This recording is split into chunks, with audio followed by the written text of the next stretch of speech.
First of all, I feel myself very honored to have the opportunity to share some experience, and I would like to thank to Global Roundtable and the Control Union business from Paraguay.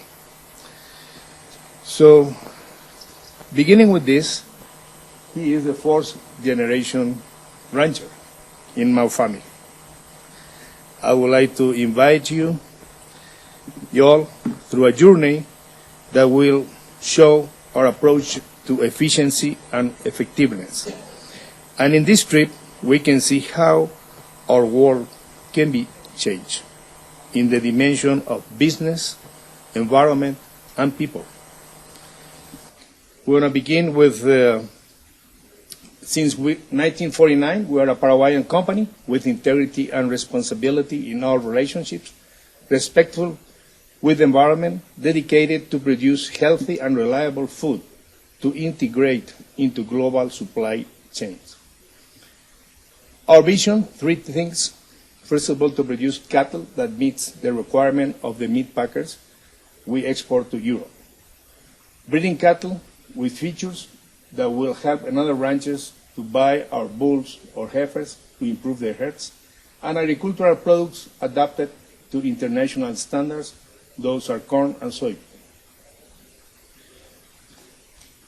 Paraguay is located in the center of South America. Talking about that, we are located in this area in Paraguay, and having the right grass is having a good nutrition for cattle. And the right genetics is the one that has the opportunity to get the most out of that particular grass. And if we assume the right management, we have a higher number of calf.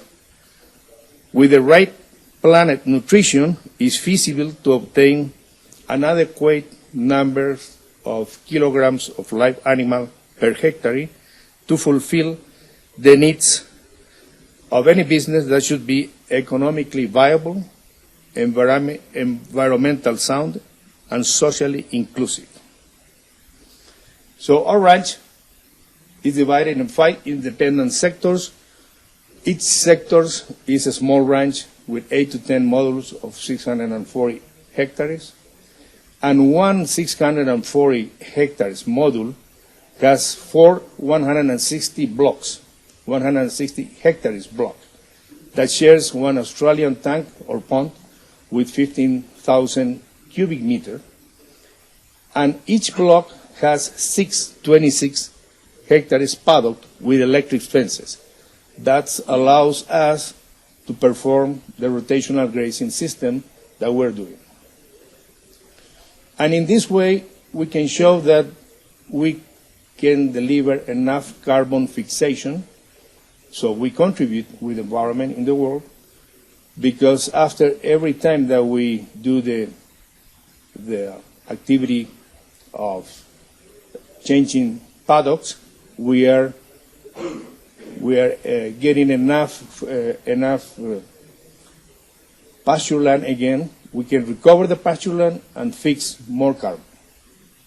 So, the steps to carry out the incorporation of the appropriate species in our area are, first of all, to identify the ecosystem.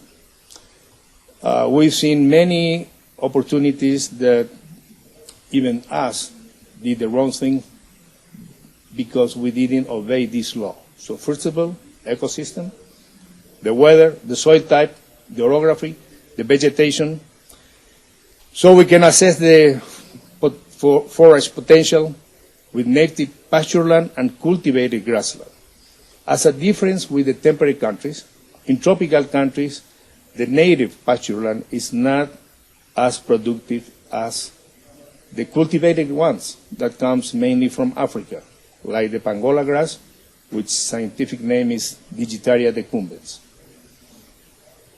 The Pangola grass has a resistance to trampling, floods, and continuous grazing, has a competitive power against most weeds, prevails in soils of low fertility, and is very palatable for cattle and horses. The problem is to implement the pasture. So we have developed a system to implement like the direct farming in agriculture. So we designed the paddocks, the resting areas with water trough, the alleys for driving cattle to the corrals. We do hay in some areas, we fertilize, and we also defer pastures. We plant this way, it's an easy way to plant. And the pangola grass will grow in those groves every 1.5 meters, and in about 6 months, all the field is already covered. We have to close the paddock for almost a year. And we end up with a paddock with pangola in the left side, a natural field, and it's a lot easier to do ranching in the pangola area, obviously. But the first point I'm talking about efficiency is this. A comparison of the stocking density of an area of 160 hectares under 3 conditions of management. This is efficiency presented in a graphical view. In the left column you can see the pasture type, native, pangola, or pangola subdivided. In the native area, we need 4 hectares per cow. And we also have a low pregnancy rate, and we have a higher shrinkage between preg test and wean the calf. So let's say that will equal 100%. If we do the other things, the other improvement in that particular area, the same area can yield about 142 calf, which is 700% more than the natural one. And that is efficiency, obtaining more with the same area. Those are the paddocks, food area. We treat calves over there. We drive cattle also by this type of alleys. And implanting 1 hectare of pangola grass in a natural grassland with palms would cost us $313 per hectare. So for $313, we can reach 700%. Obviously, it costs, but the recovery is not so far away from now, maybe 5 to 7 years. Also, in some areas, we produce hay. The hay is critical for the type of production, this type of production in the tropical areas, because during the winter time, we just get lack of rain. Not too much cold, but lack of rain. And obviously, the cattle cannot be maintained. The large cattle can maintain themselves, but the new calf, no. So the price per ton of this element, this product, is about $19, $20 in the barn. And the other thing that we have to address here is the backgrounding lot in the ranch. In order to maintain the continuous rate of gain, we have to background the calf during the first winter time. Those are the calf. This year, about 300 kilos at 12 months of age, between 260 and 300. Okay. Backgrounding feedlot advantage, you already know that. Increase the carrying capacity of the premise.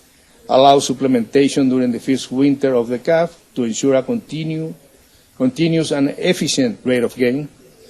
It has a low cost of gain, utilizing forages with good quality, allows to rest areas of pasture in critical condition, and reduce the cost of maintaining the pasture free of weeds.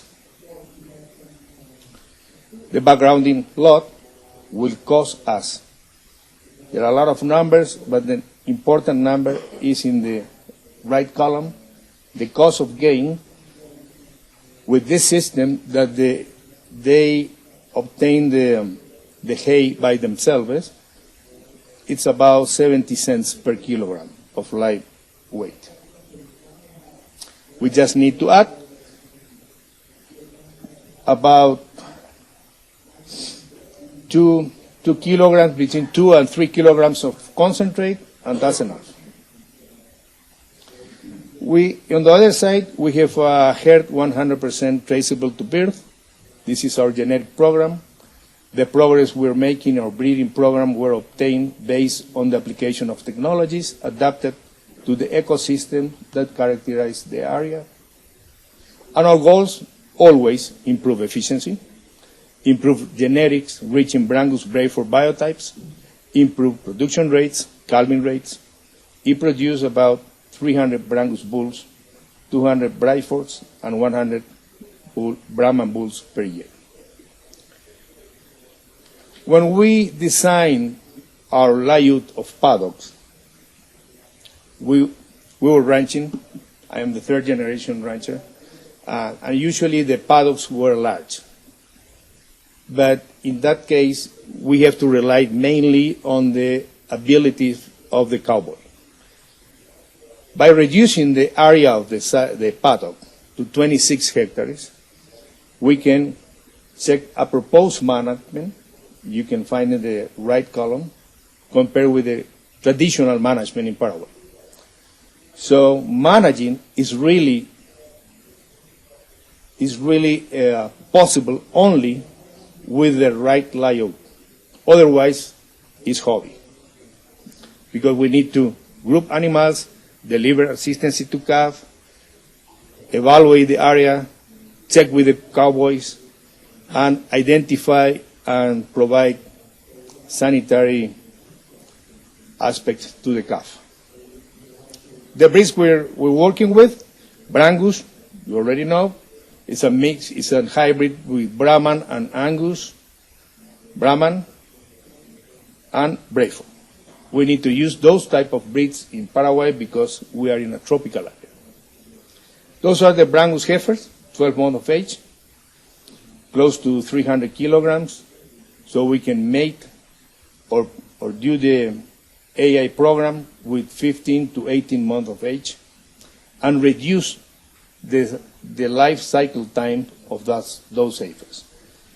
First of all, we check all the cow herd with numbers. So we have 4 biotypes: the Brahman, the Cebu type, the red hybrids, and the Brangus defined biotypes. And in 7 years, we can change any herd population in any ranch over there.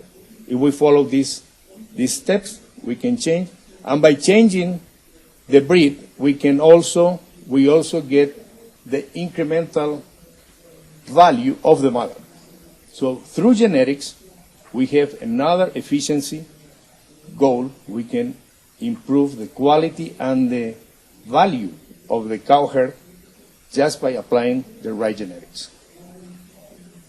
Those are the cows.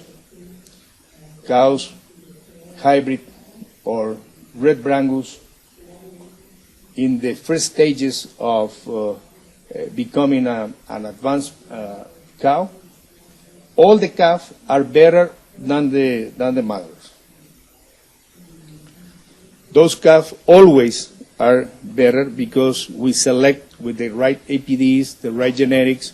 So the idea is to start a continuous improvement, and those products, once they get to the feedlot, they can gain as much as between 10 and 20% more gain efficiency in average daily gain and feed efficiency. And that means a lot of money at the feedlot level. This is a typical cow, inseminated by Angus bulls, and on the left you can check his calf. And going to the slaughterhouse, we're reaching between fed cattle about 18 to 20 months old. And we got to think that as a rancher, we have to think that we feed steaks. So we got to get into the genetic improvement. And why the genetic improvement? This is the type of Brangus cows. But the genetic improvement, you can check in the meat packing plant. Human resources, General Borada employs directly 170 collaborators. plus about 100 outsourced people for different tasks. And we also have some success stories from the human resource area. Pedro Roberto Farrugio, he is 42 years old. He started in 1985 as a helper. Helper was the guy who drive the horses for the cowboys. He is now the range foreman of a section in charge of 6 people and more than 2,100 brood cows since 2004. Also, we work with the communities, rural communities, in the area that we perform agriculture. We meet with rural leaders to promote sports and to have the young people fasted or not involved in drugs. We promote sports are better than drugs. And we end up with a natural beef program 2 years ago, and this is a program from the National Cattlemen Association. We need to show to the world that we have the right type of natural beef production. People do not know. We need to market adequately. The natural beef has 4 standards, essential standards: no added hormones, no antibiotics, no fed animal byproducts, and source verified. An optional, open range, never confined, and grass and forage fed. We have a webpage, arp.org.py, Carne Natural. You can find there all the information, compilation, standards, and about 7 books, even recipes, to prepare the meat.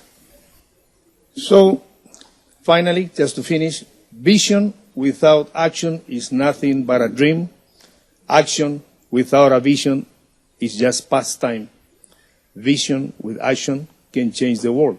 And I believe that we all here are united to change our world in the dimensions of environment, social, and profitability.